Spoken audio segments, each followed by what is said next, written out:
class, welcome to Arjun Shool. Standard 12, this is the second chapter for statistics part 2.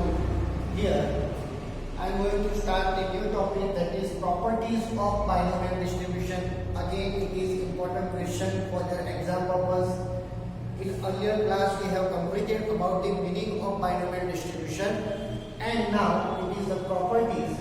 Total 8 properties. This type of question can be asked for 3 marks in your examination. So most important hearing, be careful in this hearing. First one, that is binomial distribution is a discrete distribution. First one for theory part, binomial distribution. BD stands for binomial distribution. It is a discrete distribution. Remember one thing, in earlier class, in first class of this chapter, we have completed the theory for discrete random variable as well as continuous random variable. So here, binomial distribution is a type of discrete random variable. Second one, parameters are n and p. In 1 marks for MCQ or 1 line question, they have asked for what are the parameters for binomial distribution. So your answer will be n and p are the 2 parameters for binomial distribution. Third point, mean of the distribution, that is NP, denotes probability of success. Mean in binomial distribution, mean, that is for NP, it means formula of mean is equals to NP, and NP denotes probability of success.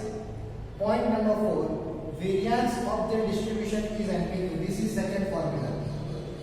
If mean is NP, then variance is NPQ, and standard deviation is in under root of NPQ. Means variance is NPQ and standard deviation means under root of NPQ. So it becomes under root of NP and Q, multiplication of this. So here you can see that mean is NP and variance is NPQ. It means mean considers only probability of success, that is P. Variance considers probability of success as well as probability of failure, means P and Q both. Sixth part, for binomial distribution, mean is always greater than variance. Mean is always greater than variance. So mean that we call NP and variance which we call NPQ. So as per this property, we can say that NP is greater than NPQ. It means mean is greater than variance. NP is greater than NPQ. Why? Because mean is not considering the probability of failure, and that's why the answer of NP is always higher than answer of NPQ. Point number 6.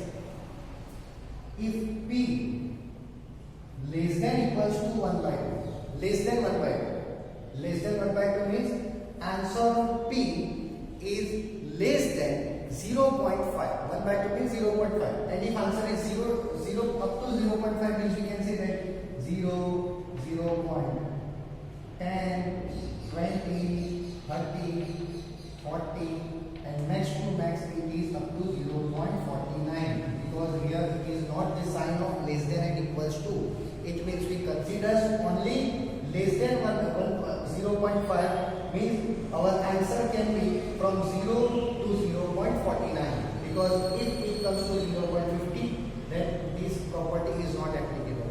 So if P is less than 0.1 by 2, then skewness of distribution is positive. If you solve the sum, then sometimes in question they have asked to check the skewness of the property is positive, negative or 0. So if your answer is less than 0.5, you can say that skewness of distribution is positive. Next one, P is 1 by 2. Means if your answer is 0.5, then skewness is 0.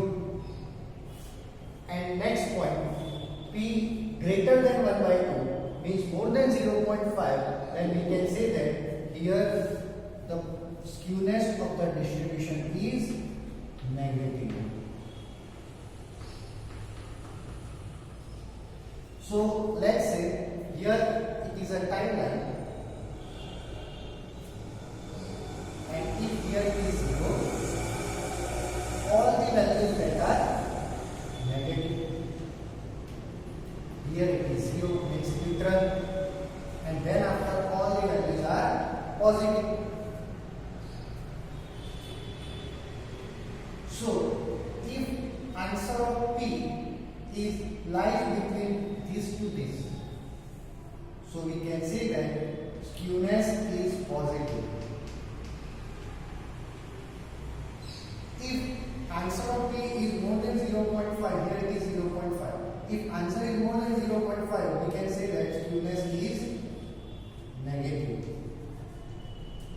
And answer is exact 0.5, then we can say that skewness is 0. Got it? So it is so simple that you have to understand very carefully about the skewness, that is how it becomes positive, 0 and negative. Okay? Next part. Here I have an example that is completely based upon binomial distribution.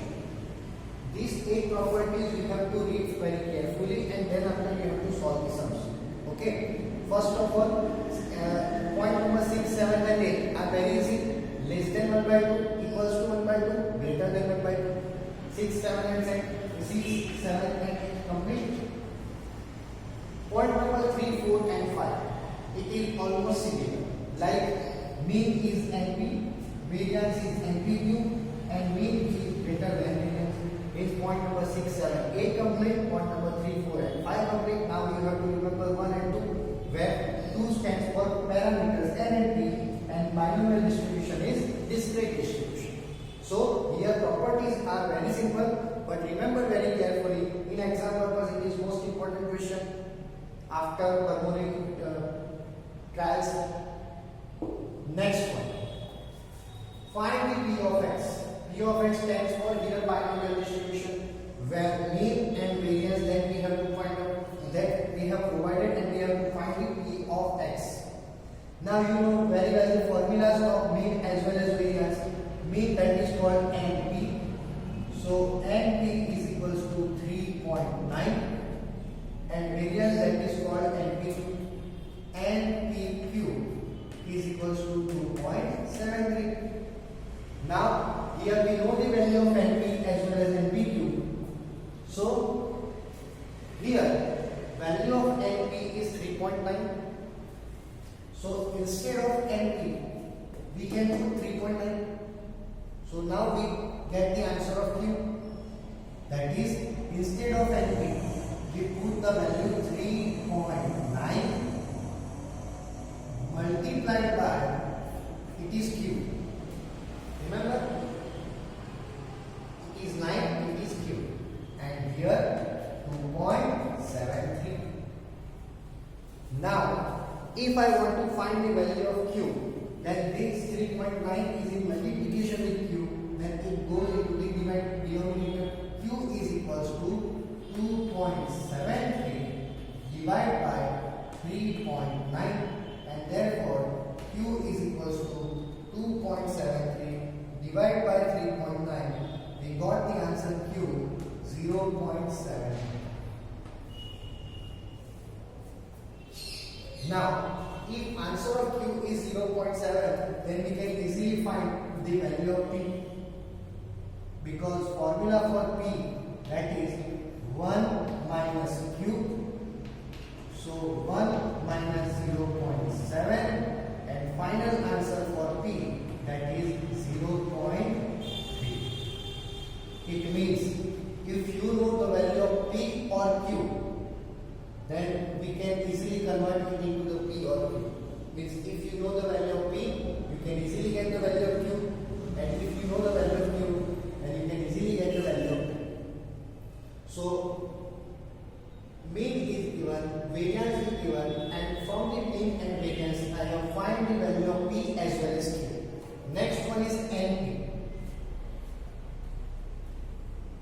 I don't know the value of N, but the value of P is 0.3 is equals to 3.9. Now N is equals to this 0.3 is equal to the denominator in the opposite side. So 3.9 divided by 0.3. 3.9 divided by 0.3, and answer of N is equals to 13. Simple. So I got the value of N, P and Q. Now if we want to find out P of X, then how we can get the value of P of X? Formula for P of X. P of X, binomial distribution. In earlier class, I have explained the meaning of binomial distribution as well as its formula. Is equals to NCX multiplied by P of X multiplied by Q raised to N minus X. Now, in this question, value of X is not given. Value of X is not given. So, if X is not given, then don't worry. You just have to write X is as it is. Means all the remaining values that we have to write, instead of N, it is 13 C X, because we don't know the value of X, multiplied by, instead of P, it is 0.3 raised to, instead of X, that is no value. Again, Q 0.7 raised to N minus X. N stands for 13, 13 minus X. So final answer of P of X is this, because we cannot solve this entire equation if you don't know the value of X. Now if you have provided the value of X is like 1, then put 1 instead of X. But in the question, value of X is not given, so it is our probability equation. Okay? So finally I have completed the topic of probability, properties of binomial distribution, meaning that is completed in earlier session. And I have completed one practical sums for this binomial distribution. Okay? So in the next class we are going to start practical sums which are completely asked in the exam. So see you in the next class with the practical sums. Thank you.